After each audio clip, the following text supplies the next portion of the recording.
Bon, j'espère que vous allez bien. Bonjour à tous. Donc, on va laisser un petit peu de temps pour que tout le monde rentre dans cette web formation qui va être passionnante parce que je vais partager avec vous les 5 plus grosses erreurs que j'ai pu rencontrer quand une infirmière a envie de se diversifier vers l'univers de l'esthétique. Et c'est vrai que c'est un sujet qui n'est pas simple. Alors je le disais dans une petite vidéo que j'avais tournée, c'est un peu comme si on se lançait dans un Ironman. C'est un peu le monde de l'inconnu et c'est aussi la compréhension de règles qui sont différentes. Moi, j'avais un prof à HEC il y a quelques années qui me disait, tu sais, il y a 3 choses qu'il faut bien maîtriser avant de se lancer. Un, c'est quel est le terrain de jeu sur lequel tu vas te lancer. 2, c'est quelles sont les règles du jeu dans lequel tu vas t'impliquer. Et puis, comment est-ce qu'on marque des points? Et ce sont ces éléments-là qu'on va partager un peu ensemble parce que sortir de ce monde de l'infirmière, automatiquement, vous allez sortir de cette zone de confort. Donc d'abord et avant tout, je vous souhaite une excellente bonne journée. Je voudrais être certain que vous m'entendiez bien. Donc ce serait cool de pouvoir... ah bah voilà, il y a un chat, vous l'avez vu sur la droite. Je vais vous inviter aussi à prendre un papier, un stylo, parce que chaque erreur que nous allons voir ensemble est presque éliminatoire. Alors, la troisième, en l'occurrence, est la plus fondamentale. Et pourtant, elle paraît tout à fait anodin. On regardera ensemble aussi à la fin les croyances qu'il faut faire péter avant même d'imaginer démarrer. Et souvent, je le dis en conférence, c'est bien d'être là, c'est bien de faire ce travail, et peut-être que cette diversification, c'est pas pour vous. Et c'est bien de s'interroger et de prendre le temps de regarder parce que automatiquement, vous allez sortir de votre zone de confort. Alors, pendant que je commence, je vous propose de faire un petit sondage. Hop, tac, et vous allez me dire là où vous en êtes aujourd'hui en tant qu'infirmière. Est-ce que vous considérez comme épuisé, ras des pâquerettes? Est-ce que vous avez commencé à réfléchir? Est-ce que vous avez déjà une idée en tête? Est-ce que vous avez déjà démarré une forme de reconversion et vous êtes un petit peu dans la dernière étape? Ou est-ce que vous êtes à la toute première étape? Et je réfléchis. Donc, je publie aujourd'hui, là, maintenant, le sondage. Et en même temps, je vais vous partager, en fait, pour démarrer, l'histoire que la majorité des infirmières me racontent quand on les croise. Et vous êtes toutes avec un cœur gros comme ça, autrement vous n'auriez pas fait ce métier. Donc il y a une grande dose de bienveillance, d'empathie. On voit que vous aimez l'autre, c'est une certitude. Et très souvent, quand on vous croise, il y a une forme de ras-le-bol, d'épuisement. Pour certaines, ça va jusqu'au burn-out, avec des tensions au quotidien, des tensions même peut-être parfois familiales. Et c'est souvent à ce moment-là où on vous croise avec ces âmes. Et c'est là où on commence à vous faire comprendre que vous pouvez tout à fait imaginer, utiliser vos talents, vos compétences et les emmener sur un autre territoire. Et ces talents et compétences, on appelle ça des compétences transverses, c'est-à-dire que amenées dans un autre univers, elles peuvent faire des miracles.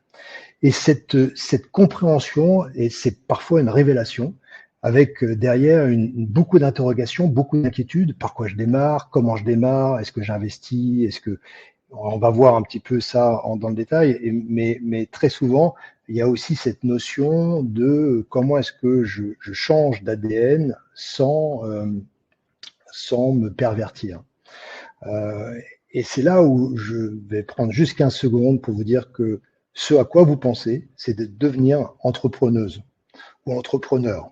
C'est d'être chef d'entreprise demain. Et pour moi, c'est un truc magique parce que c'est peut-être une des dernières aventures humaines qu'on peut vraiment réaliser. Alors pour ceux qui sont déjà profession libérale, vous avez déjà vécu cette notion de mise en place de projets, mais cette diversification vers le monde de l'esthétique, automatiquement, ça engendre beaucoup d'éléments. Je fais un tour du sondage. Ok, donc vous êtes déjà pas mal à avoir un peu avancé sur votre sujet. Top. Donc vous êtes 45% avec déjà cette notion de reconversion en tête qui est déjà un peu mise en place. Donc je partage avec vous, hop, ce slide. Donc on va parler des erreurs et les 5 erreurs à éviter pour qu'une infirmière puisse se diversifier sans sans stress, parce que la notion de sérénité est quand même un élément extrêmement important à comprendre. Donc vous êtes nombreux aujourd'hui à s'intéresser à ce sujet. Il y a plusieurs éléments extrêmement importants à prendre en compte, mais le premier, c'est de bien imaginer que les erreurs peuvent toutes être à la fois cumulées et éliminatoires. Donc il y a une notion de compréhension de l'environnement global qu'on va regarder, à la fois en termes d'erreurs peut-être financières, d'organisation, juridique, enfin, il y a toutes ces notions-là, et ce qui va donner une profondeur du projet qui va être un peu globale. Et ce que je voudrais, c'est à la fois vous parler des erreurs, mais aussi de vous donner quelques conseils pratiques. Donc sur chaque erreur, il y a une forme de réflexion. On va juste démarrer parce que en 45 minutes, on ne pourra pas évidemment rentrer dans le détail, mais sachez que l'objectif, c'est que vous ayez des conseils pratiques là durant les 45 minutes. Et puis évidemment, on aura un temps d'échange qui nous permettra de regarder ensemble comment est-ce qu'on peut soit apporter des réponses immédiates, soit au contraire, on reprendra rendez-vous ensemble ou avec quelqu'un de mon équipe si jamais c'est un sujet. Ok, allez, on est parti. La première erreur, et pour moi, elle est vraiment fondamentale, c'est être là par hasard ou par fuite. Alors, ça veut dire quoi?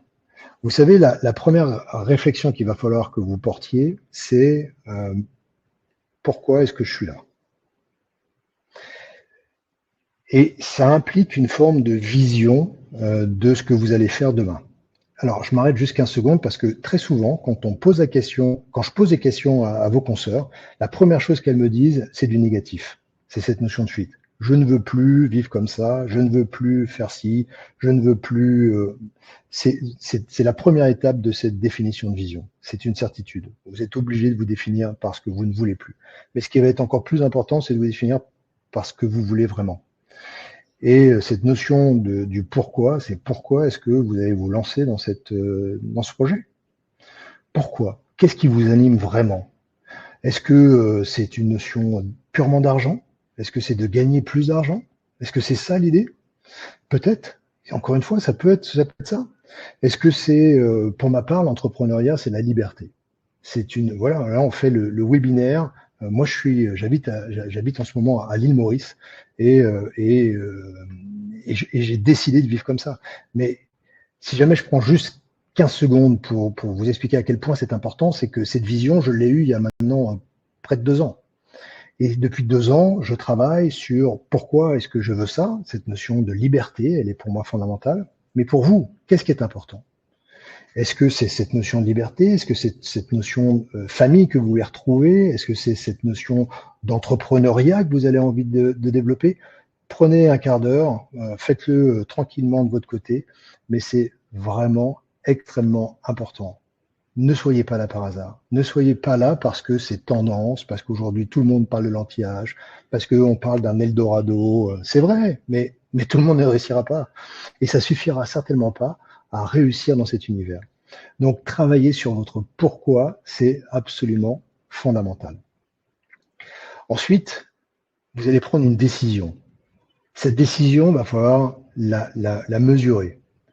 La mesurer dans le sens où, quand on prend une décision de création, de projet, d'entreprise, de centre, ça va automatiquement influencer sur le reste, le périmètre de votre vie d'une façon générale. Donc, si vous décidez d'entreprendre, peut-être qu'aller récupérer votre fille à 16h, ce sera plus possible. Peut-être que sur les 3 ou 4 premiers mois, il va falloir sortir de sa zone de confort. Et c'est là où le pourquoi a intérêt à être super fort, parce que quand vous allez sortir de votre zone de confort, parce que automatiquement vous allez sortir de votre zone de confort. C'est là où on se révèle. Hein. C'est en sortant de cette zone de confort que vous allez rencontrer d'autres problématiques et vous allez vous apercevoir que il y a d'autres sujets qui peuvent vous faire vibrer et c'est là où c'est excitant et c'est vraiment absolument génial de vivre ça. Mais au départ, sortir de sa zone de confort, c'est pas simple. Ça veut peut-être demain dire que vous allez faire des lives sur Instagram, vous allez exposer votre photo, vous allez peut-être présenter devant des gens. Ça, parfois, ça fait flipper et c'est normal. Mais si jamais vous avez pris la décision, si jamais vous visualisez ce que vous allez créer, à la fois aujourd'hui, mais demain, bah derrière, les actions que vous allez mettre en place, elles vont être fluides, elles vont être faciles, elles vont être acceptées et cohérentes. Alors, la notion de cohérence, je vais en parler beaucoup durant ces 40 minutes, mais tout ce que vous allez faire, il va falloir que le lien commun, ce soit la cohérence. Il faut que ce soit cohérent avec ce que vous aimez faire, ce que vous avez envie de vivre, la façon dont vous avez envie de vivre, ça va être aussi cohérent par rapport à l'offre que vous allez mettre en place. On va en reparler de cette cohérence dans l'offre, mais c'est vraiment fondamental pour que vous soyez à l'aise, pour que vous soyez sereine ou serein. N'ayez aucun jugement sur ce que vous allez faire demain. Et vous savez, le troisième élément, c'est l'ego. Parce qu'on a tous un ego. Et que c'est pas simple. Demain, vous allez redémarrer de zéro. Demain, il faut comprendre que vous allez rentrer dans un univers où vous avez l'impression que vous ne connaissez rien. Vous ne connaissez pas les règles. On va vous parler de TVA, vous êtes perdu. On va vous parler de SARL, vous ne savez pas de quoi on parle. On va vous demander de vendre. Ça peut être une panique. Donc, cette notion d'ego, il va falloir travailler dessus. Et dites-vous bien, c'est vraiment important que peu importe ce qu'on peut dire de vous, aujourd'hui, vous vous en moquez. Ça n'a aucune importance. Ça n'a aucune importance parce que vous êtes aligné avec votre pourquoi. Pourquoi est-ce que vous voulez mettre en place cette diversification? Vous avez pris une décision, vous savez là où vous voulez aller et les actions vont être absolument cohérentes. Et derrière, ce que disent les autres, ou ce que pensent les autres, ou ce que pensent peut-être vos consoeurs, vous en tapez totalement. Et c'est vraiment fondamental de mettre son cerveau d'un côté. Je vous assure, ça paraît évident, ça paraît anodin, mais c'est pas simple. Je suis passé par là. Donc on vous critiquera. On vous dira que c'est pas bien, on vous dira que vous êtes folle, on vous dira, bien sûr. Mais c'est pas ça qui est important. Ce qui est important, c'est pourquoi est-ce que vous voulez le faire et derrière la décision que vous allez prendre. Est-ce que ça vous parle, ça? Est-ce que vous êtes OK avec ça? Hein? Donc, j'ai du mal à faire les deux en même temps. J'aurais du mal à répondre en même temps à vos questions, mais essayez de noter toutes vos questions et derrière, on regardera ça ensemble si jamais il y a des sujets. Et pour moi, l'erreur numéro 1, c'est vraiment de se tromper de sujet parce que peut-être qu'au final, vous n'êtes pas aligné et vaut mieux aller faire de la cuisine ou de la couture. En tant qu'entrepreneuse, vous pouvez faire plein de choses. L'esthétique technologique, c'est vraiment un des sujets. Je pense qu'il y a beaucoup de compétences transverses qui peuvent vous aider, mais c'est pas le seul. Dans cette notion de bien se comprendre avant de démarrer, moi, je vous encourage à faire une SWOT. Alors, la SWOT, c'est un petit outil d'audit qu'on utilise beaucoup dans le business d'une façon générale. Mais le plus intéressant et le plus important, là, sur cette slide, c'est de se focaliser sur vous, c'est-à-dire la partie moi, et de commencer à vous intéresser sur quelles sont mes forces et quelles sont mes faiblesses. L'erreur dans laquelle je mets ça, c'est de ne pas bien se connaître. Et si jamais vous savez que en faiblesse, vous n'aimez pas, vous vivez très mal sortir de votre zone de confort, vous êtes paniqué à l'idée de vendre, vous avez peur d'investir, vous n'aimez pas le risque, va falloir faire un projet qui est cool, sur lequel il y a beaucoup moins de risques, parce que votre force, par contre, c'est peut-être être un super lieutenant et peut-être que vous allez démarrer soit en tant que salarié dans une unité, soit en tant que freelance en travaillant avec un médecin ou un kiné. Il y a plein de façons de faire. Mais interrogez-vous vraiment sur vos forces et vos faiblesses. Et si vous en avez, on en a tous des faiblesses. Et bien derrière, vous allez pouvoir travailler dessus. Faiblesse, je ne sais pas vendre, je ne sais pas me servir d'Instagram. Vous allez sur YouTube, vous avez 250 millions de vidéos qui vont vous expliquer comment faire. Faire des posts, vous avez l'IA aujourd'hui qui va vous aider. Enfin bon, vous avez compris l'idée. Et cette SWOT, vous amuserez un peu plus tard à faire opportunité menace, mais il y a une vraie réflexion sur l'environnement dans lequel vous êtes. Les opportunités, c'est évidemment le marché de l'anti-âge qui est en train d'exploser, la partie silhouette qui est toujours extrêmement dynamique, l'épilation définitive qui aujourd'hui est ouverte sur le monde de l'infirmière, tout ça sont des opportunités. La menace, ça peut être la réglementation qui est en train de changer, enfin des sujets de ce type-là. Donc, je vais pas passer trop de temps là-dessus parce que c'est pas l'idée. Mais l'erreur numéro 1, c'est de pas faire cet audit individuel et personnel qui fait que il faut y aller ou il faut pas y aller. OK avec ça, hein? N'hésitez pas, je regarderai après l'ensemble du chat, donc si jamais ça vous parle, si vous avez des réflexions à l'intérieur de cette web formation, n'hésitez pas. Mais pour moi, la première erreur, c'est celle-ci. La deuxième erreur, c'est les pépettes. Et vous avez vu, je parle de adapter son ambition à son investissement. Je dis pas l'inverse. Je dis pas adapter son investissement à son ambition. Les deux pourraient être vrais, à vrai dire. Mais ce que je veux, c'est que vous commenciez sérieusement à vous intéresser à votre projet avec une notion d'investissement. Cet investissement, il faut que vous soyez à l'aise avec ça. Il faut certainement pas risquer sa vie pour ce type de projet. Vaut mieux y aller cool et grossir progressivement que se foutre la rate au courbouillon et se retrouver dans une situation où on a brûlé les vaisseaux. Je sais que certaines sont tellement avec un ras-le-bol gigantesque qu'elles sont prêtes à faire ça. Ça peut fonctionner, ça peut marcher, mais c'est quand même se foutre un peu de stress dans un univers que vous allez découvrir. Donc, bien évidemment, c'est plus simple à rentabiliser 3 dispositifs qu'un seul parce que vous avez le choix de manipuler le sujet.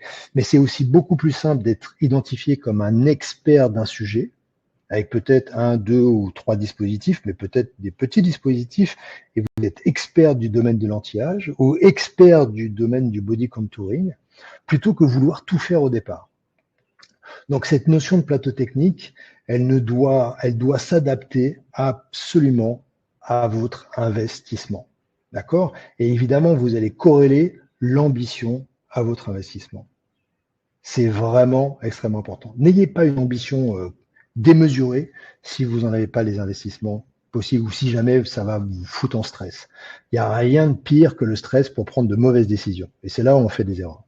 Donc vraiment, prenez le temps de commencer à réfléchir sur votre investissement. C'est lui qui va vous donner l'importance de votre ambition. D'accord? C'est pas l'inverse. C'est pas l'inverse.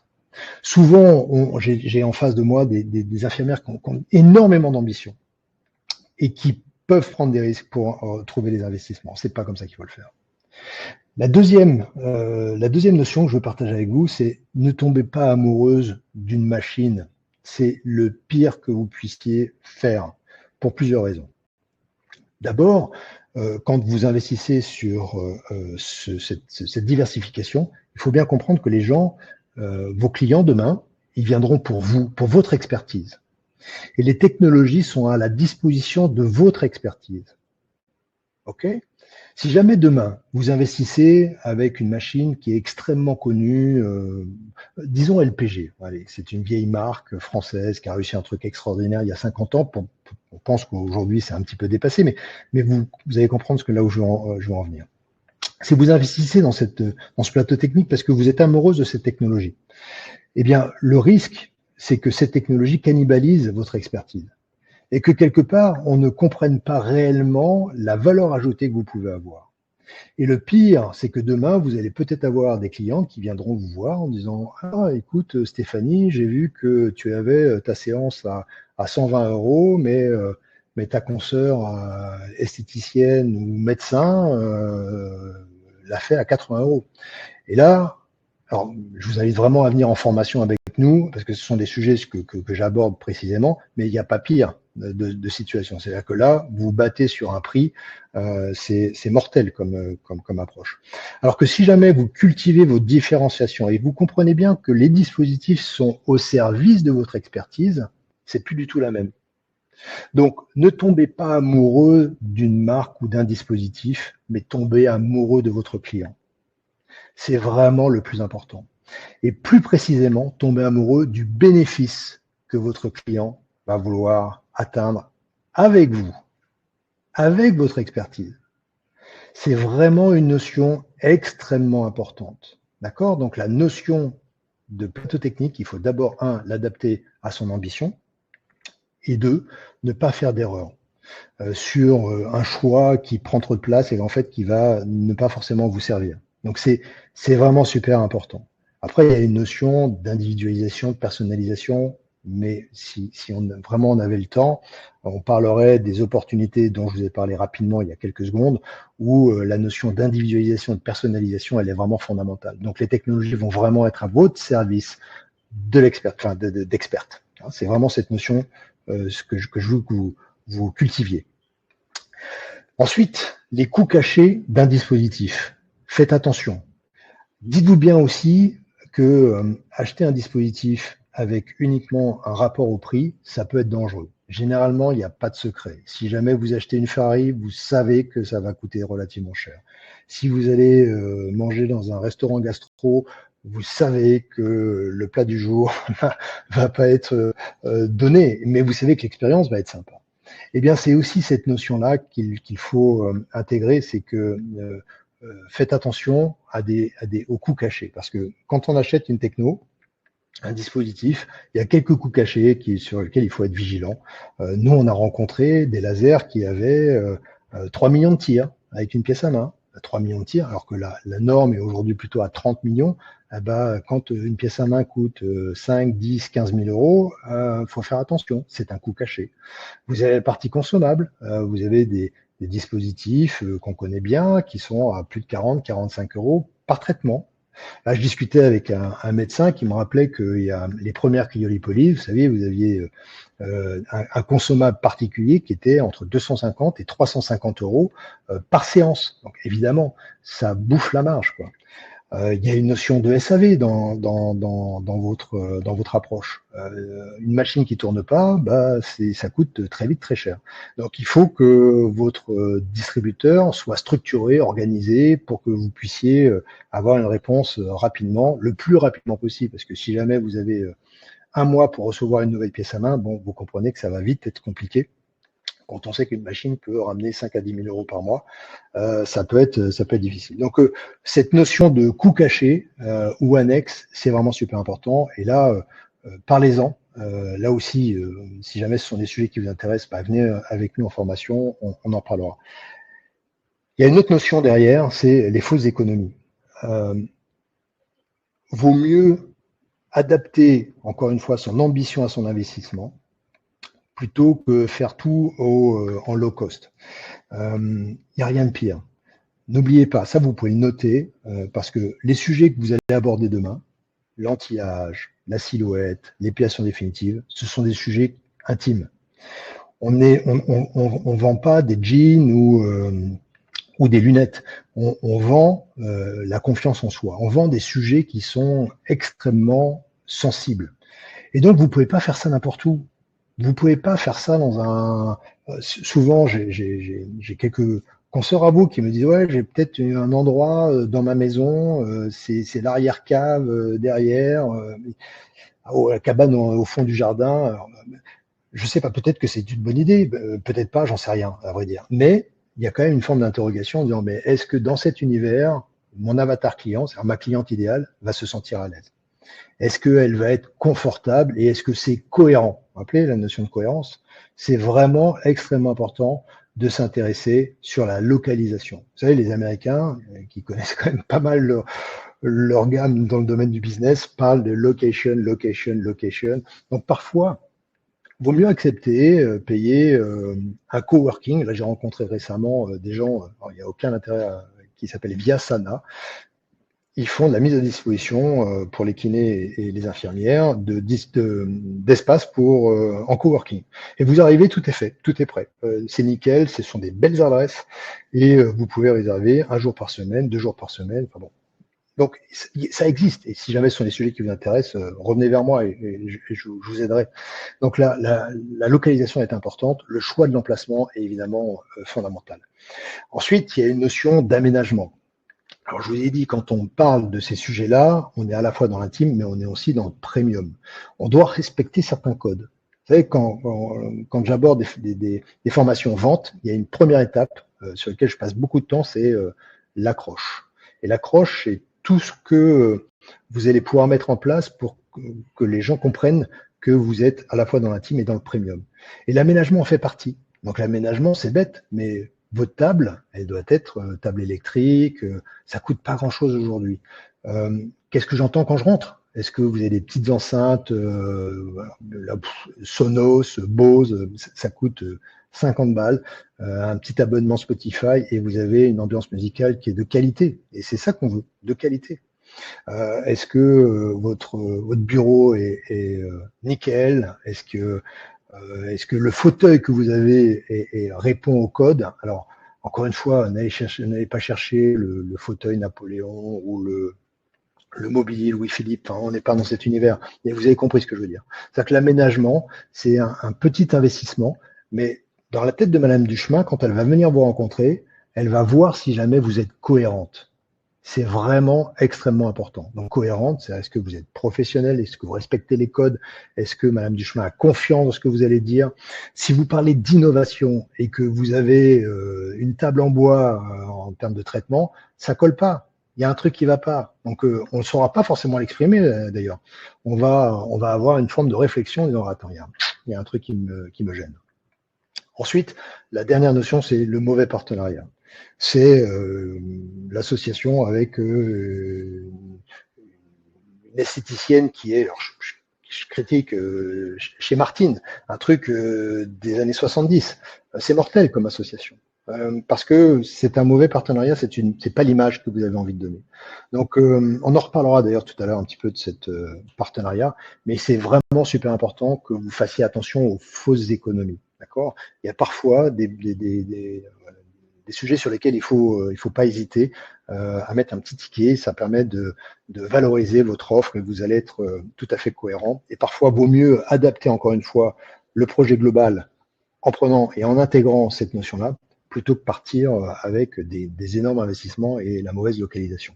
Vous savez, tout se fait dans le temps. Donc, prenez ce temps-là. L'erreur numéro 3, je vous l'ai dit en introduction, elle paraît basique, mais c'est presque la plus importante. C'est celle que je vois le plus. C'est négliger la notion d'organisation.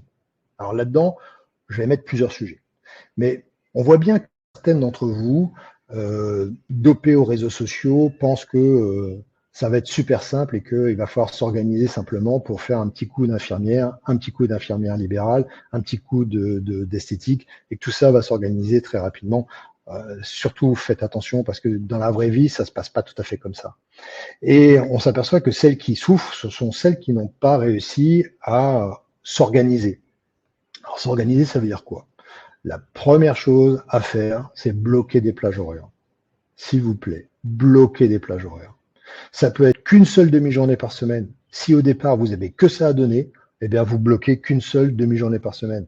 C'est évidemment un peu short, mais vaut mieux démarrer comme ça en se disant, je démarre, cool, mais j'ai une demi-journée par semaine. Puis une fois que c'est plein, vous ouvrez une autre demi-journée. Puis une fois que c'est plein, vous ouvrez 2 jours.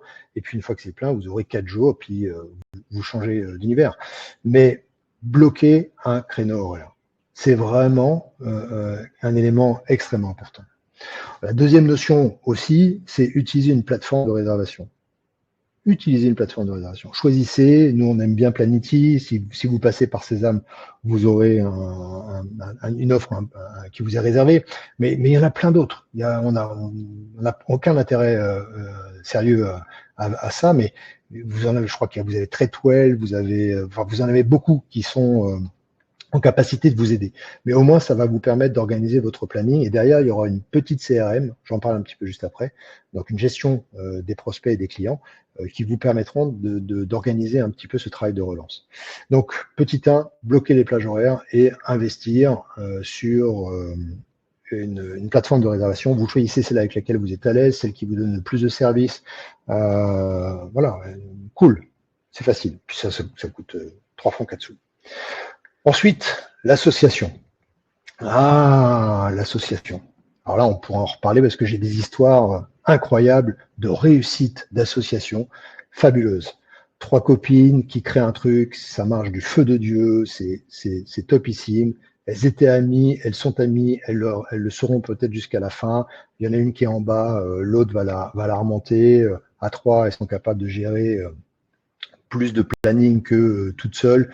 Elles ont pu investir chacune de leur côté. L'association est une vraie réussite. Top. Et j'ai exactement l'opposé. J'ai exactement la personne qui n'est pas alignée avec l'autre, qui à un moment donné commence à être un peu en décalage, et puis on se comprend plus, on n'a pas forcément la même vision du business, et puis moi je viens plus, mais toi tu gagnes la même chose que moi. Vous savez, il y a toujours 2 problèmes dans l'association. Un, quand il n'y a pas d'argent, parce que c'est difficile, parce que c'est toujours à cause de l'autre, qui travaille pas assez ou qui n'a pas été là ou qui fait pas ce qu'il faut. Et le deuxième, le deuxième temps, c'est quand il y a beaucoup d'argent, où là, c'est grâce à moi, c'est grâce à mon implication, c'est grâce à mon réseau. Oui, mais c'est vrai, mais c'est moi qui fais les soins. Oui, mais c'est moi qui les vends. Enfin bon, vous comprenez très vite qu'une association, ça peut vite dériver. Puis après, il y a les accidents de parcours, les accidents de vie. Il y a votre associée qui tombe amoureuse d'un Tahitien et elle part vivre à Tahiti. Bah, comment vous gérez la suite? Donc, cette notion d'association, là aussi, il n'y a pas de vraie règle. Néanmoins, il y a des conseils. Si jamais vous avez imaginé vous associer, la première chose, c'est travailler sur un pacte d'associés. C'est une erreur que de ne pas en avoir un. C'est vrai, c'est un petit ticket, alors ça se rajoute, mais c'est vraiment fondamental d'imaginer prendre une consultation d'avocat en se disant, bon, c'est rien de très compliqué, ça va être 3 pages, mais on va essayer de penser tout de suite à la suite et à la fin. Si jamais je veux partir, bah vous savez, il y a la clause du cow-boy, j'appelle ça. Hein, c'est celui qui dégaine. Moi, je veux partir. T'es mon associé. Bon, bah écoute, je te propose d'acheter mes parts. Tu es libre de pouvoir les acheter. Mais si jamais tu refuses d'acheter mes parts, bah, je suis en droit d'acheter les tiennes. Hein, la clause du cow-boy, par exemple. Et ça permet, évidemment, je deviens propriétaire de 100% du business, et bien dans ces cas-là, je vais le vendre. Mais au moins, c'est quelque chose que je pourrais vendre, parce que si jamais vous avez 50% ou 33% du business, vous ne pouvez strictement rien faire. Parce que personne ne vous achètera un bout d'une structure. Donc vraiment, commencer à intégrer cette notion de pacte d'associés, c'est comme un contrat de mariage. Hein. C'est-à-dire qu'il y a un moment donné, faut le faire cool et vaut mieux le faire au début quand il se passe rien. Et puis, vous verrez que on pense jamais à tout, mais c'est quand même important d'en avoir un. Et ma meilleure recommandation, malgré ce pacte d'associés, c'est qu'il y en ait un qui est la majorité, qu'il y en ait un qui est 1% de plus que l'autre ou les deux autres. Parce que c'est toujours nécessaire d'avoir au bout du bout un décisionnaire.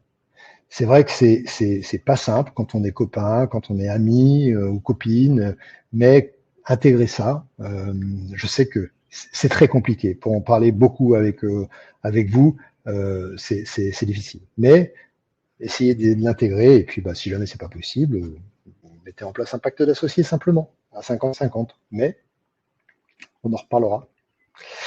Et la troisième notion, c'est de se fixer des objectifs, c'est-à-dire suivre ses KPI. Hein, c'est un acronyme anglo-saxon, Key Point Index, c'est-à-dire qu'on va essayer, Key Performance Index, c'est-à-dire qu'on va essayer de trouver les indicateurs clés. Alors vous savez, dans n'importe quel business, le vôtre demain, mais le mien aujourd'hui, et puis celui de mon copain, il y a toujours 3 façons de faire du business. 1, d'augmenter le nombre de clients. Ça, vous pouvez le noter, j'en parle à tort et à travers, et ça peut vraiment être un élément important. 1, j'augmente le nombre de clients. 2, je travaille sur le panier moyen. Et 3, je travaille sur la récurrence d'achat. Donc on voit bien que le modèle économique d'un centre, bah, c'est d'avoir de plus en plus de clients, d'augmenter le panier moyen d'une façon régulière et progressive, et de faire en sorte que la personne, au lieu de venir qu'une fois par mois, qu'elle vienne 2 fois par mois, voire 3 fois par mois, voire 4 fois par mois. Vous êtes bien d'accord que si jamais elle vient régulièrement, eh bien, automatiquement, elle consommera un peu plus que celle qui vient qu'une fois par an. C'est assez naturel. Donc, une fois qu'on a compris ça, derrière, on va mesurer ces indicateurs.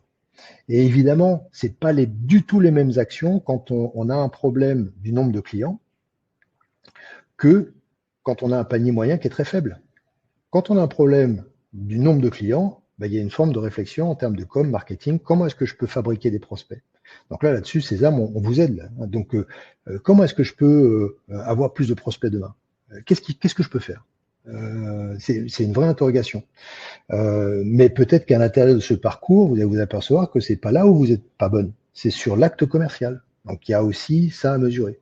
Donc, je ne vais pas y passer trop de temps, mais venez en formation, je vous donne les indicateurs clés. Et si jamais c'est un sujet qui vous intéresse, on a fait une formation spécifique aussi là-dessus, digitale. Vous verrez avec les consultants.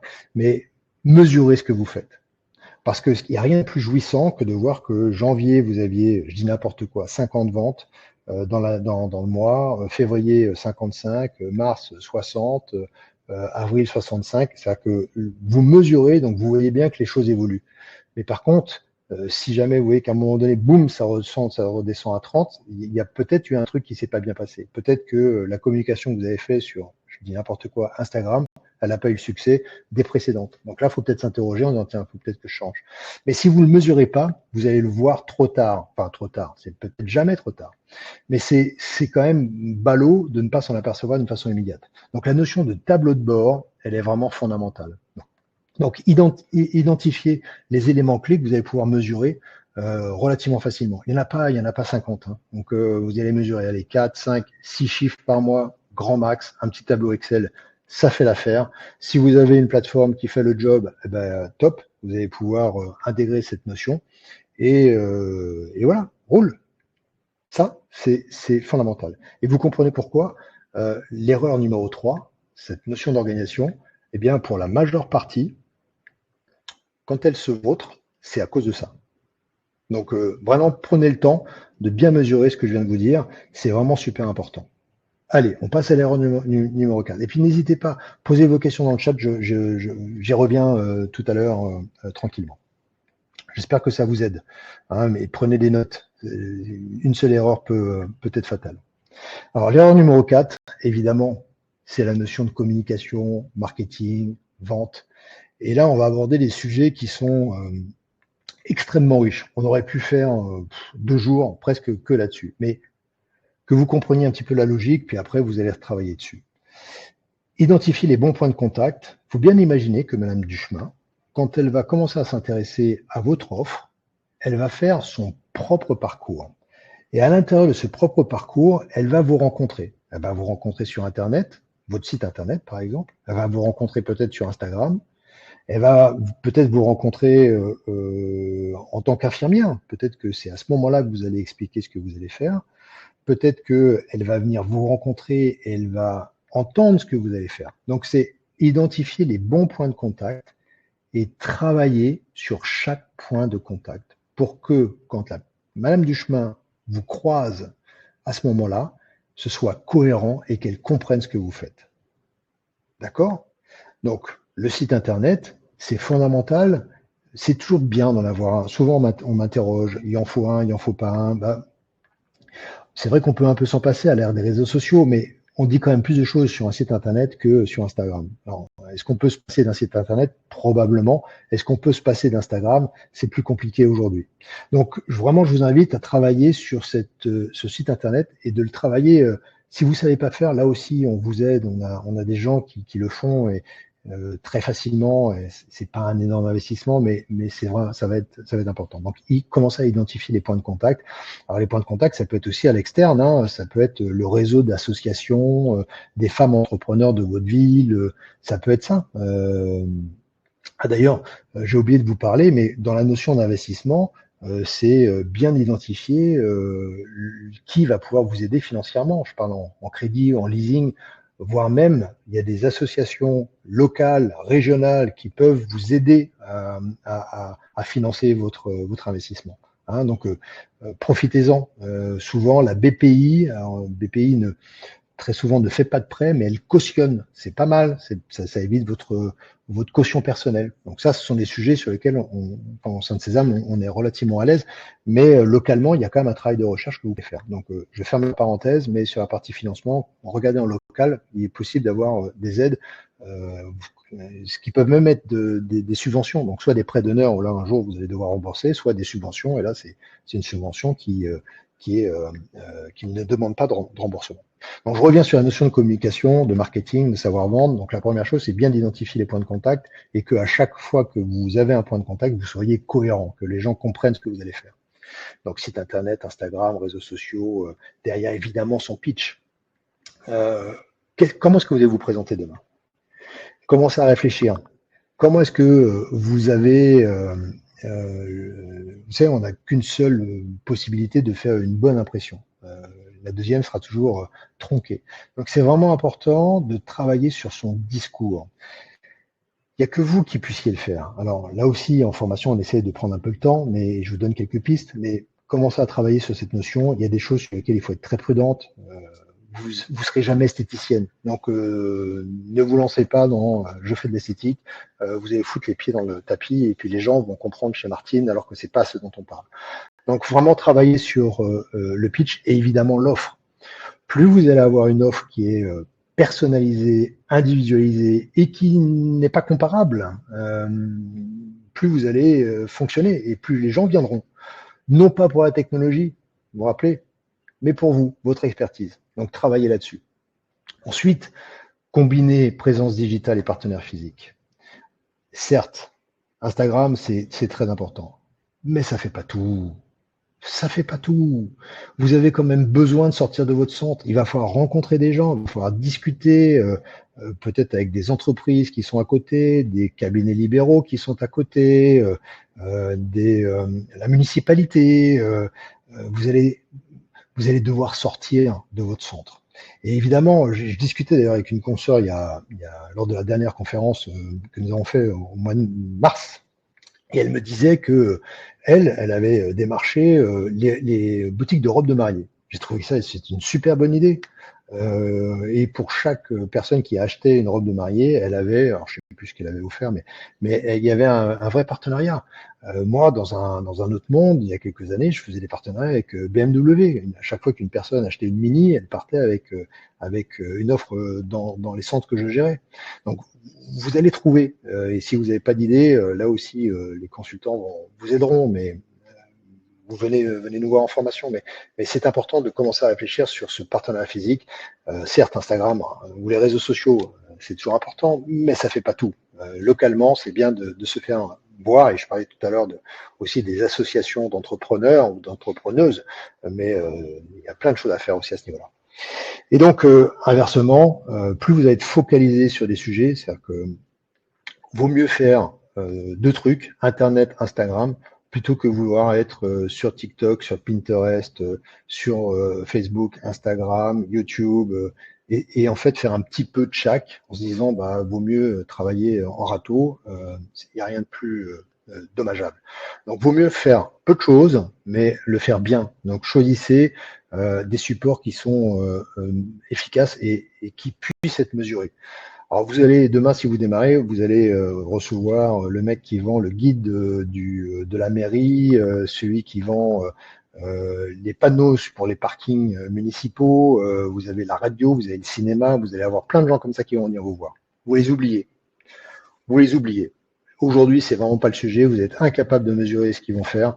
Ça peut être une bonne idée. La seule chose que vous pouvez faire, c'est une espèce de boucle de presse que vous allez envoyer à la PQR locale pour que vous puissiez avoir une espèce de petite retombée locale. Ça, vous allez inviter évidemment le directeur de la rédaction et la personne qui s'occupe de votre ville ou du sujet qui est en relation avec ce que vous allez produire. Donc la santé, l'esthétique, la forme, le bien-être. Vous l'invitez, vous lui faites découvrir votre offre et vous avez un petit papier là-dessus, mais ça c'est gratuit. Personne ne doit vous faire payer ça. OK ? Donc n'hésitez pas à poser vos questions.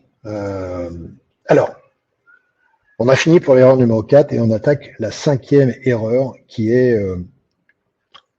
sont l'organisation juridique. Alors, j'utilise le pluriel parce que là aussi, vous pouvez vous foutre les pieds dans le tapis, mais de plein de façons différentes. La première chose, c'est que n'oubliez jamais que si jamais vous êtes infirmière libérale, vous ne pouvez pas créer votre structure en auto-entrepreneur. Oubliez, c'est interdit. Vous êtes déjà auto-entrepreneur, considéré comme une profession libérale individuelle quand vous êtes infirmière. Donc vous ne pouvez pas cumuler deux statuts qui sont identiques. Donc vous êtes obligé d'aller sur un statut qui est soit une SAS, soit une SARL. Donc là, je ne vais pas rentrer dans le sujet. On a fait aussi une formation là-dessus. On a tendance à bien aimer la SAS, mais il y a des avantages et il y a des inconvénients. Donc travaillez avec vos conseils sur ces sujets, mais c'est évidemment ultra important et vaut mieux le faire avant qu'après.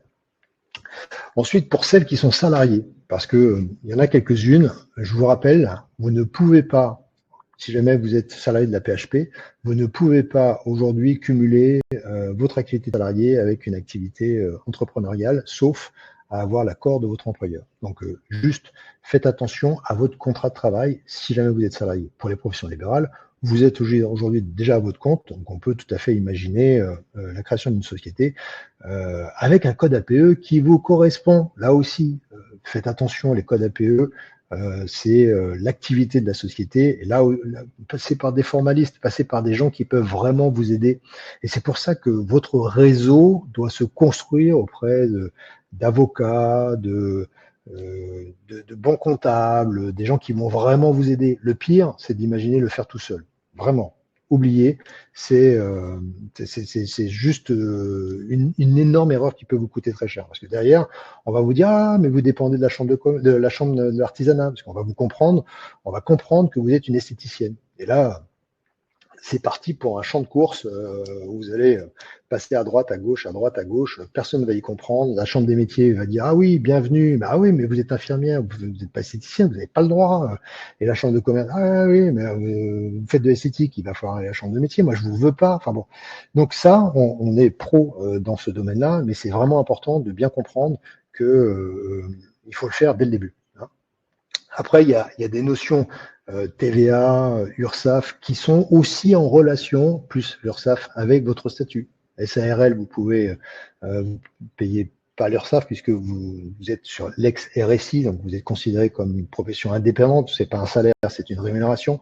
Si vous êtes en SAS, vous pouvez percevoir un petit salaire et des dividendes plus importants, mais ça va vraiment dépendre de votre situation. Donc vraiment, entourez-vous d'experts, de gens qui peuvent vous aider.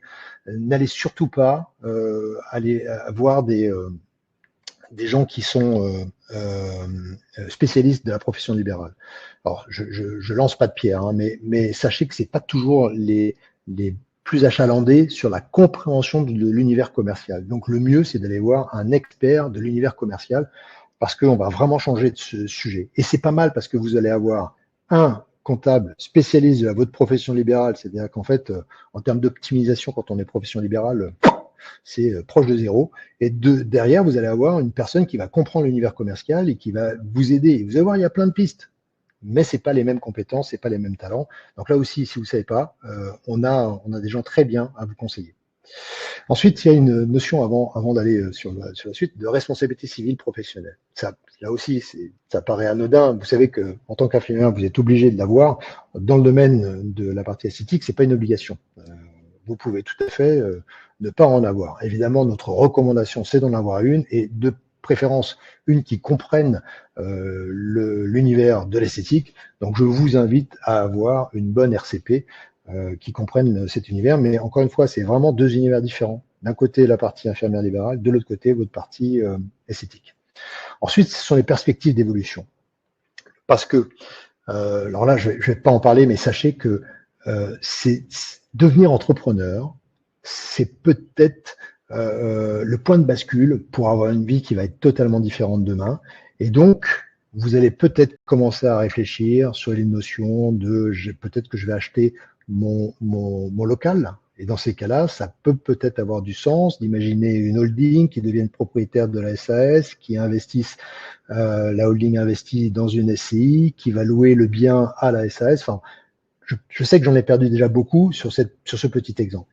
Mais c'est vraiment super important de comprendre que la structuration juridique, elle peut, et c'est beaucoup plus simple de l'imaginer au début plutôt qu'à la fin. On peut tout faire, hein, mais c'est toujours un peu plus compliqué quand les choses sont déjà structurées, organisées. Mais bon, si jamais vous comprenez que en posant les bonnes questions, en ayant les bons conseils, vous allez pouvoir structurer, organiser et commencer à penser pour que ce centre-là, ce soit une société et en fait une vraie machine à gagner de l'argent. Derrière, vous allez pouvoir optimiser votre organisation. D'accord? Mais bien évidemment, vous allez pouvoir imaginer acheter votre local, créer une holding, peut-être investir demain avec le fruit des dividendes de votre société sur de l'investissement locatif ou d'autres choses, mais pensez grand. Ça, c'est juste au niveau de la réflexion. Commencez à vous former. Là aussi, il y a plein de vidéos sur YouTube. Mais step by step, en nous fréquentant, vous allez voir, on va vous amener sur ces sujets-là qui sont c'est génialissime. Et pour beaucoup, vous allez vraiment découvrir ça parce que quand on est profession libérale, c'est un autre univers. Mais vous allez vous régaler. Donc, Vous avez vu, on a été relativement rapide. Ouais, pas tant que ça, remarque, hein, mais l'idée, c'était de vous présenter ces 5 erreurs qui sont fondamentales. Mais comprenez bien que à chaque étape, vous devez vous poser les bonnes questions. Donc la notion de l'accompagnement, elle est vraiment fondamentale. Vaut mieux se poser les bonnes questions avant de sortir son portefeuille qu'après. D'accord? Donc c'est important que ce temps de réflexion soit vraiment posé pour que les 5 erreurs qu'on a pu voir, vous les ayez totalement intégrées, hein, et que vous sachiez que vous avez pas fait, enfin, il n'y a pas de trou dans la raquette. Ensuite, l'investissement réel, c'est de s'entourer des bons professionnels. Des fois, ça agace, hein. Payer un avocat 250 € de l'heure, voire 300 €, ça peut agacer. Mais si jamais ça vous évite un problème d'association qui peut vous clouer avec 50 000 € que vous ne pouvez pas récupérer, c'est parfois un investissement qui est nécessaire. Et puis le quatrième élément, c'est bien sûr qu'il faut oser. Vous allez vivre une aventure extraordinaire. C'est absolument génial d'être entrepreneur, d'être porteur de projet. Vous allez changer de braquet, changer de vie, mais restez lucide. Restez lucide et n'oubliez jamais que il faut que les choses se fassent tranquillement. Voilà. Donc l'ambition, elle doit être viscérale, vous devez l'avoir, mais n'oubliez pas que l'investissement doit être mesuré et réfléchi. Vous lancez pas dans un truc qui soit pas cohérent et pas pérenne. Hein, vous n'êtes pas là pour 15 jours, vous n'allez pas faire une diversification pour revenir dans 2 ans. Donc c'est important de vraiment poser votre projet. Et je voulais partager aussi avec vous 3 croyances que je vois très régulièrement. Très régulièrement. La première, c'est je ne sais pas vendre. Je ne sais pas si vous êtes nombreuses à penser ça. Mais très souvent, vos consoeurs, quand elles viennent en formation, elles sont un peu paniquées à cette notion-là. Oh, je ne sais pas vendre. Mais si, en fait. Alors, on en reparlera en formation, mais dites-vous bien que vendre, c'est servir. Vendre, c'est donner. Si vous savez accompagner, écouter, vous allez savoir ce qu'il faut pour la personne. Cette vente un peu pushy, un peu forcée, c'est fini ça. Aujourd'hui, on est dans la notion de conseil et d'expertise. Et donc vous, avec ce côté un peu technique, vous allez pouvoir tout à fait travailler sur ces sujets avec bienveillance. Et ça, je peux vous garantir que vos clientes vont adorer. La deuxième croyance, c'est je ne suis pas légitime. Je suis pas assez compétente. Je pars de zéro. Et donc là, il y a une forme de peur. Alors bien évidemment, cette notion de peur, elle est nécessaire. Et si vous n'avez pas peur, c'est que vous êtes folle ou fou. J'ai peur. Régulièrement, j'ai peur. Mais je me rassure parce que je sais que je suis structuré dans mes actions et que j'ai un plan et que je sais où je vais. Donc, si jamais vous êtes bien accompagné, l'objectif, c'est que les choses se fassent tranquillement, hein, et que vous puissiez apprendre les choses. Mais vous allez avoir un job à faire. Donc ce job, il faut aussi être OK avec ça. Ne pensez pas que les choses sont infuses, sont évidentes. Non, non, non. Il y a un vrai job que vous allez devoir faire. Et ça, c'est un parcours et on est là avec vous. Donc cool. Et puis la troisième, c'est un peu l'externe. C'est pas le bon moment pour moi. Mais ça fait déjà 6 mois, 1 an, 2 ans. Parfois, on a des personnes qui viennent en formation avec nous. Ça fait 3 ans qu'elles ont reçu la brochure et ça fait 3 ans qu'elles ruminent et 3 ans que ça va pas de mieux dans leur vie. Et donc, parfois, il faut aussi se dire, bon, allez, il faut peut-être y aller. Et vous savez, on peut tout à fait démarrer dans cet univers avec un investissement global de 5 000 €. Vous faites de la dermopigmentation correctrice, vous travaillez sur les cicatrices, les vergetures, vous travaillez en partenariat avec un médecin ou un kiné qui a plein de balles à frais, vous travaillez une demi-journée par semaine, vous investissez 5 000 € et vous démarrez. Et puis vous voyez si ça vous plaît. Puis après, vous passez à l'étape d'après. Inversement, vous pouvez, si vous avez du temps et un peu d'argent, vous pouvez tout de suite travailler sur un plateau technique. Vous investissez sur un Rowan avec un jet et une LED et après, vous démarrez sur la partie silhouette. Enfin bon, il y a 30 000 façons de le faire, mais ce qui est sûr, c'est que parfois, il faut prendre le temps de mesurer la décision. Vous vous souvenez, la première question? Bah, c'est ça. Hein. Donc l'argent, là aussi, il faut pas se tromper. Il faut pas se voiler la face. Hein.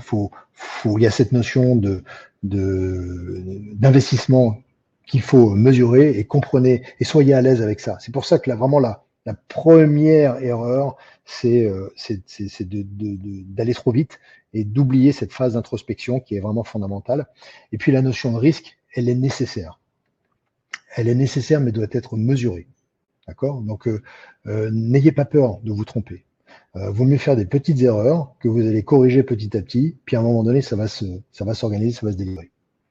Donc voilà. Et si jamais ce que je vous dis, ça vous titille, ça vous parle, je ne peux que vous proposer de venir sur une formation. Je vais vous la présenter juste après, mais en même temps, je pense que c'est venu alors ça, c'est la même chose. Voilà. En même temps, il y a les questions-réponses et je vais vous proposer, parce que si tout ce dont je vous ai parlé là vous parle, si jamais vous vous dites ouais, c'est peut-être le moment pour moi, mais c'est quoi concrètement maintenant, une fois que j'ai bien compris les erreurs, c'est quoi l'étape d'après? Moi, je ne peux que vous conseiller de venir sur une formation qu'on organise là au mois de mai, du 27 au 29 mai, où vous allez comprendre pourquoi est-ce que c'est fondamental de se poser ces questions-là, pourquoi est-ce que aujourd'hui ça peut être le bon moment pour vous, ou pas d'ailleurs, mais vaut mieux investir 3 jours de votre vie pour éviter les boulettes que de pas du tout venir. Donc là, je vous ai mis un petit lien. Donc là, je crois qu'il faut cliquer sur la flèche pour que ça s'ouvre. Et je partage avec vous juste ce que vous allez voir. Mais je pense que, encore une fois, c'est pas fait pour tout le monde. Mais si jamais vous êtes décidé de dire bon, je vais explorer le sujet jusqu'au bout, puis après je prendrai la décision de faire ou de ne pas faire, je pense que c'est la meilleure idée. Et si jamais vous avez déjà commencé à entreprendre et vous savez exactement ce que vous voulez, écoutez, la meilleure des choses que je puisse vous proposer, c'est de prendre un rendez-vous avec un de nos consultants. Derrière, si jamais vous voulez vraiment qu'on échange ensemble, ils reviendront vers moi. Et soit moi, soit des consultants qui sont experts sur leur sujet peuvent tout à fait vous aider. Donc là, vous avez à l'écran ce que vous verrez avec la partie offre. Et maintenant, je vais prendre l'ensemble de vos questions. Donc, n'hésitez pas, je vais remonter un petit peu en haut et je vais venir à vous. Alors, j'ai déjà un stage dans un centre de médecine esthétique, super. Et j'avoue que je n'ai plus les mêmes motivations en ce qui concerne le travail d'infirmière. Bah ouais, je comprends. C'est sûr que quand on commence à mettre les doigts dedans, je peux vous garantir que vous allez vous plaire parce que c'est génial d'avoir ce type de projet. Ok, j'ai adoré mon stage. Hein. Est-ce que vous avez des questions? J'ai fait faire le prévisionnel de mon projet à l'expert comptable qui me suivait en libéral. C'est une erreur. Bien que ce n'était pas sa spécialité. J'ai donc quand même voulu tenter de me lancer avec lui dans mon nouveau projet. Mais je vois bien qu'il n'y connaît rien. Bah ouais, c'est vraiment ce que je vous dis et ce que toutes vos consoeurs me disent. Sachez que les consultants Sésame peuvent aussi vous accompagner sur cette notion-là. Et des fois, on s'arrache les cheveux, quoi, parce que les comptables ne comprennent pas. Je ne sais pas comment faire pour changer de comptable sans le froisser. En fait, tu le froisseras. Il faut accepter, mais il faut aussi commencer à changer de posture. J'arrête le partage. J'espère que vous voyez toujours l'offre. Dites-moi si jamais tout est OK. Mais vous devez changer d'attitude. C'est-à-dire que dites-vous bien que vous ne devez pas représenter la gentille infirmière bienveillante, pleine d'empathie, qui se lance dans un projet petit et qui n'ose pas déranger. Non, finis ce temps-là. Hein, donc, quand vous allez créer votre projet, vous êtes chef d'entreprise, vous allez risquer du temps, de l'énergie, de l'argent aussi sur ce projet. Donc, vous devez avoir et exiger le meilleur les meilleures compétences à vos côtés. Donc, soyez exigeante, vraiment. Donc, ne prenez pas votre comptable et ne l'écoutez plus. Prenez un comptable qui est expert sur le sujet de la diversification ou de la partie commerciale. C'est pas le même univers, c'est pas les mêmes compétences du tout, du tout, du tout. Donc, vraiment, soyez extrêmement prudents. D'accord, merci. L'infirmière travaille sous les ordres du médecin seulement. Alors, là aussi, si jamais vous voulez démarrer, cool, vous pouvez tout à fait créer une petite SAS et vous mettez vos compétences au service de un médecin, un kiné, tout dépend de ce que vous allez pouvoir prendre en place, prendre en charge. Alors évidemment, quand vous travaillez sous l'ordre d'un médecin, il y a peut-être des actes plus compliqués que vous allez pouvoir faire parce qu'il y a une délégation. Mais il y a aussi beaucoup de choses que vous pouvez faire toute seule, sans forcément avoir envie. Donc la notion de travailler avec un médecin, elle peut avoir du sens si jamais vous voulez que ce soit lui qui prenne le risque et pas forcément vous. Alors, est-ce qu'il y a des questions? Est-ce que les formations sont reconnues par l'État? Alors, bonne question, on est organisme de formation reconnu par l'État, enfin reconnu par le ministère du Travail, je crois, et donc on est Calliope, donc Datadog, Calliope, enfin on a fait tout le parcours pour que cette formation soit entre guillemets reconnue, alors en sachant que c'est pas un diplôme, c'est-à-dire que vous n'allez pas ressortir avec un bac+2, bien comprendre que c'est une formation de 3 jours et vous comprenez un petit peu la limite du sujet, mais c'est une formation qui a tout son sens et qui est reconnue par notamment les compagnies d'assurance, ou au moins celles avec lesquelles nous travaillons. Alors, derrière ces formations que nous faisons, la formation de 3 jours n'a pas vocation à vous rendre autonome sur les dispositifs. Hein. Absolument pas. C'est vraiment pas le but. L'objectif, c'est de vous faire comprendre toutes les opportunités, la façon dont on peut le faire. Donc, on va vous parler des différentes technologies, on va vous parler des innovations, on va vous parler de plein de sujets, mais derrière, on aura toujours cette compréhension de comment je le fais, avec qui je le fais, par quoi je démarre, et c'est vraiment l'objectif de cette formation de 3 jours. Doit-on en informer l'ordre de l'infirmière? Pas du tout. Encore une fois, c'est un side business. C'est-à-dire que notre meilleure recommandation, c'est vraiment de le faire à part. Alors après, il y a des trucs que vous pouvez faire au sein même de votre cabinet infirmier, mais c'est vrai que c'est pas top et vous allez être extrêmement limité sur la problématique. Mais une bonne LED aujourd'hui peut travailler sur les problèmes thérapeutiques. Donc on peut imaginer ça. Mais le plus simple, c'est d'avoir une société à part.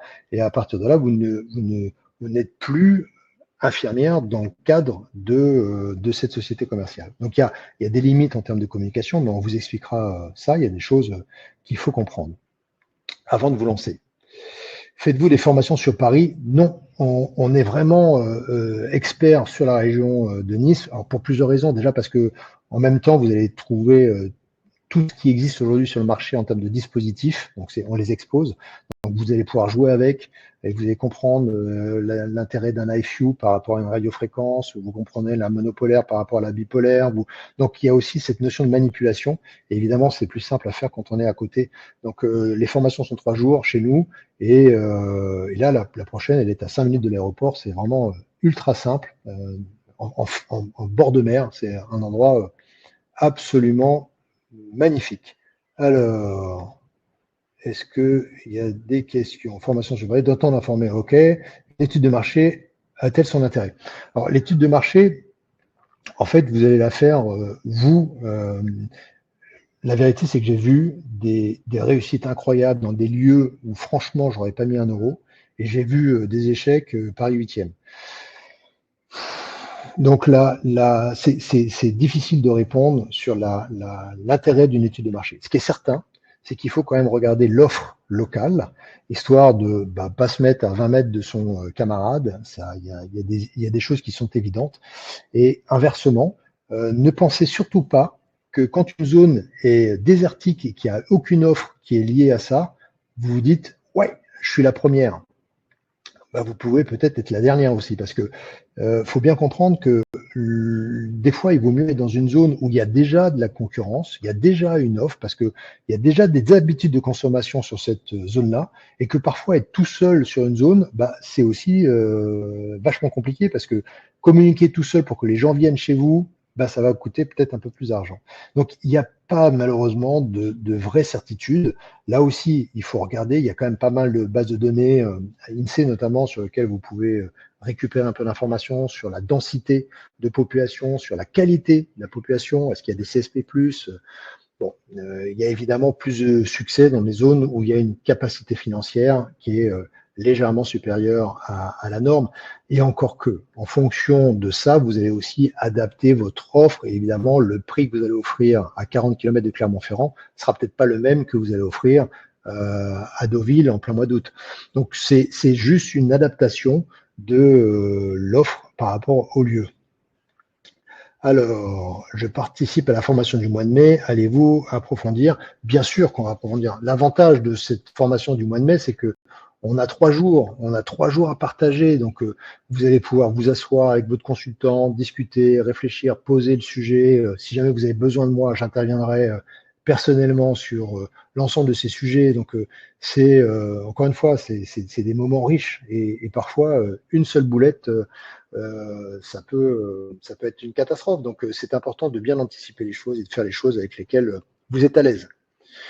Alors, merci Meriadec pour ce compliment. Quels sont les prérequis pour démarrer l'activité? La volonté. Le prérequis numéro 1, c'est la volonté. Et c'est de reprendre les 5 erreurs et de travailler sur d'abord la première, sur votre pourquoi.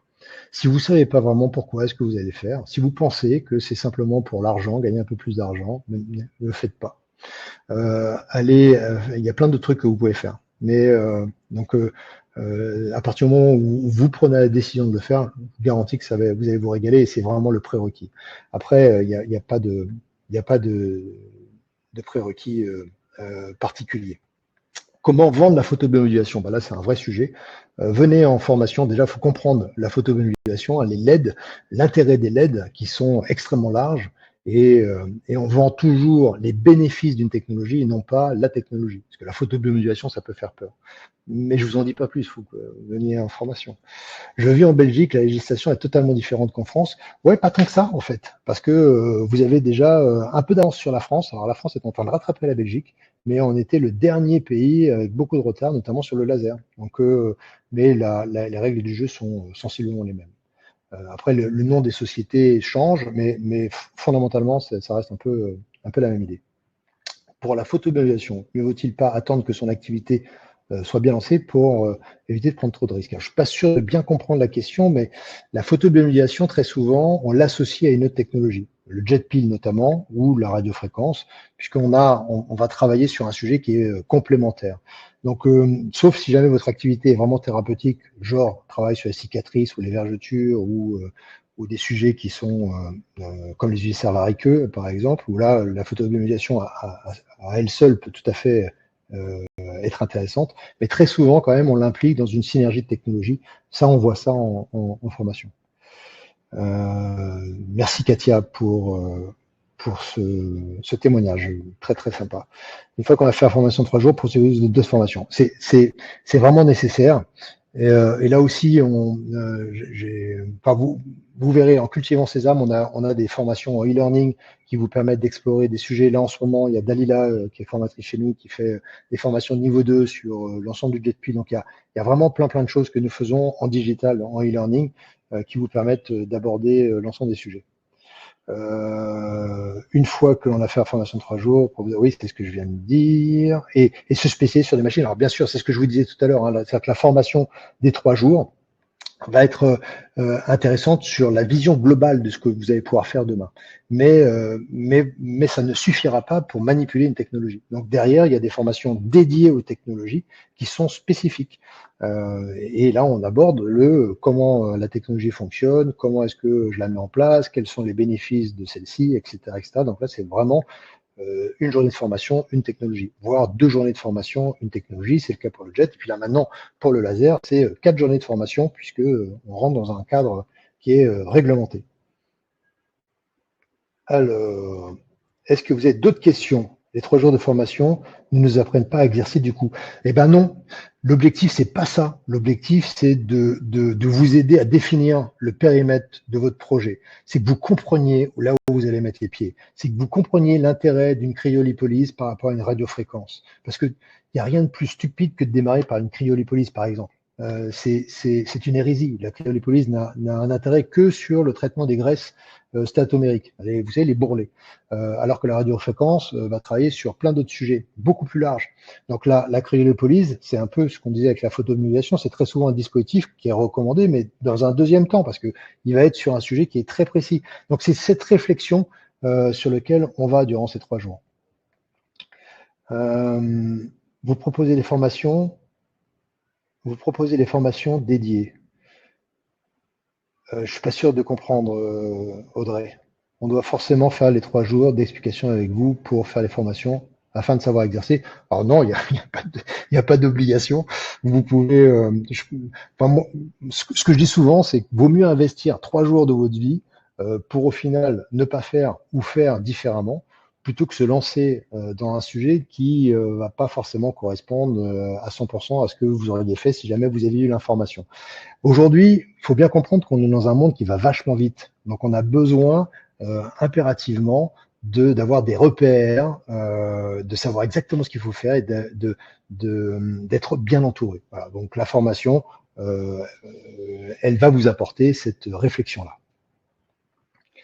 Ben, écoutez, je pense avoir répondu à peu près à toutes vos questions. Dites-moi dans le chat si jamais ça vous a aidé, si jamais vous allez peut-être venir nous rejoindre, ce serait cool. J'adorerais pouvoir vous accompagner sur ces 3 jours. Sachez que j'adore le monde de l'entreprise. Je trouve que l'entrepreneuriat, c'est un truc qui est magique parce que c'est un peu les montagnes russes émotionnelles, mais il y a tellement de trucs extraordinaires que vous allez vivre que je suis excité de pouvoir partager ça avec vous. Et puis, c'est aussi un des rares moyens où on peut s'enrichir, structurer, vivre différemment, avec un peu plus de liberté, parce que on est bien d'accord que quand on est infirmière, on est profession libérale, donc c'est pas si simple de parler de liberté quand on est profession libérale, donc c'est un peu particulier.